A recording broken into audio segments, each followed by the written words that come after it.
Joining me is Alabama Senator Jeff Sessions here on set with me.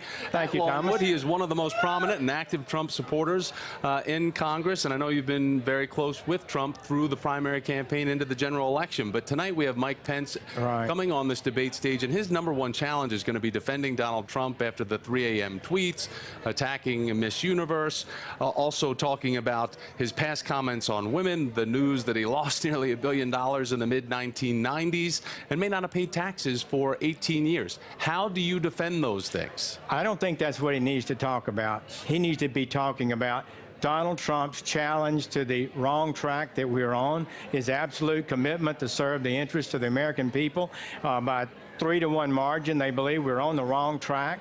He believes this trade policy that I've come to understand is negative for working Americans. Wages are down. How can we turn this country around? He needs to be focused on that, and I think he will be. Well, Mike Pence supported TPP.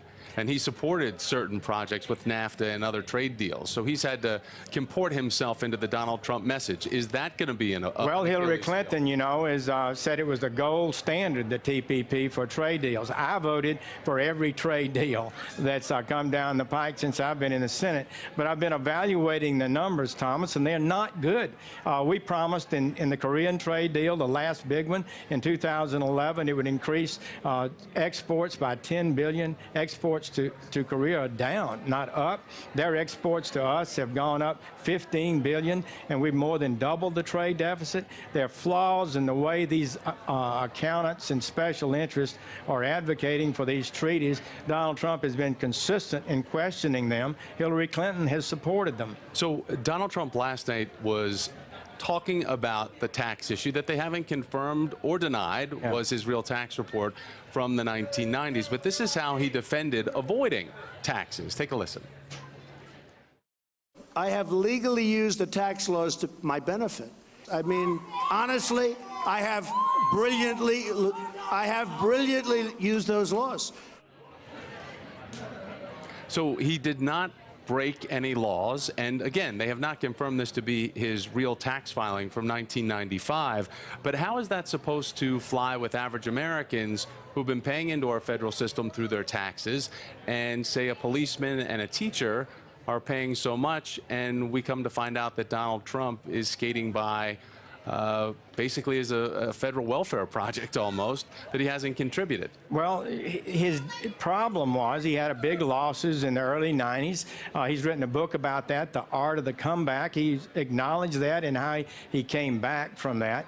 And those losses carry over. So as a business proposition, if you carry your losses over, then you can reduce future income. But so that's what he did. But to Americans who are worried about the economy, do they want to take a risk on a businessman that lost $1 billion allegedly in 1 year and believe that he can turn around our economy in 4 years? He's had over 20 years to turn himself around. Warren Buffett, the brilliant Warren Buffett, has made bad decisions on stock that they've lost money on. Overwhelmingly, he's been successful, and those losses built up over a number of years, and he claimed them in that year. Senator, for Americans, that's nothing unusual about that. You don't pay taxes if you don't make money, and if you lose money, you get to offset profits. For Americans that only get a President Trump for 4 years, how are they supposed to say this is an investment, this vote is an investment in the next 4 years, and I can trust that this man can handle the economy when he's had 20 years to recover over that allegedly? Well, he has recovered and done extremely well.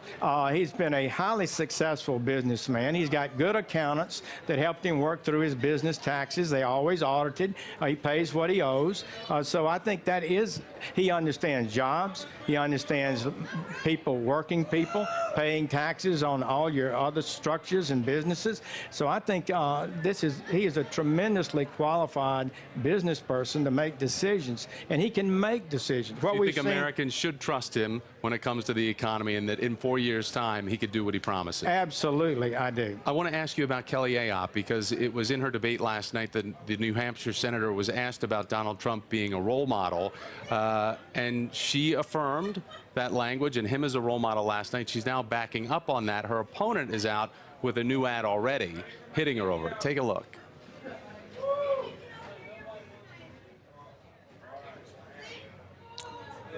So we don't have the new ad?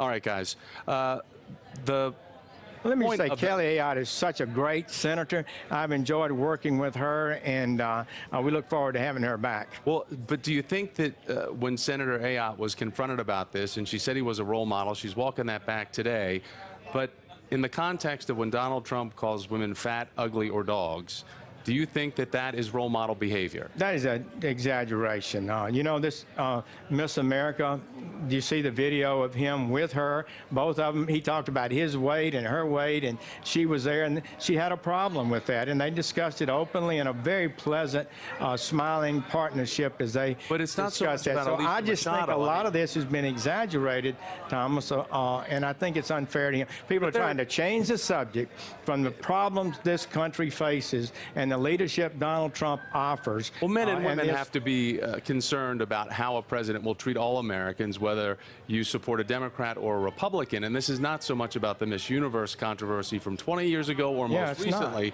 but Trump has tweeted at Ariana Huffington that a dog's tweet that was written last year to her and commented on her looks, and then also said fat ugly face. Trump calling Rosie O'Donnell a slob. I would fire her to her fat ugly face and claim she ate like a pig. I mean, language like that, is that role model language and behavior? Let me just tell you, people want someone who can turn this country around, someone who will work for the average person for change, who defends their interest, make sure that we don't bring in more workers than we've got jobs for, make sure that we have our country protected from danger, have our country protected from unfair trade practices, that hammering jobs and closing factories. They need somebody strong to alter the course we're on.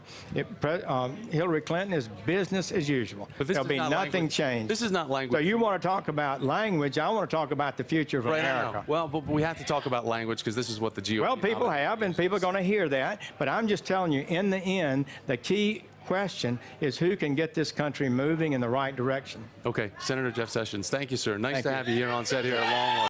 Hey there, I'm Chris Hayes from MSNBC. Thanks for watching MSNBC on YouTube. If you want to keep up to date with the videos we're putting out, you can click subscribe just below me or click over on this list to see lots of other great videos.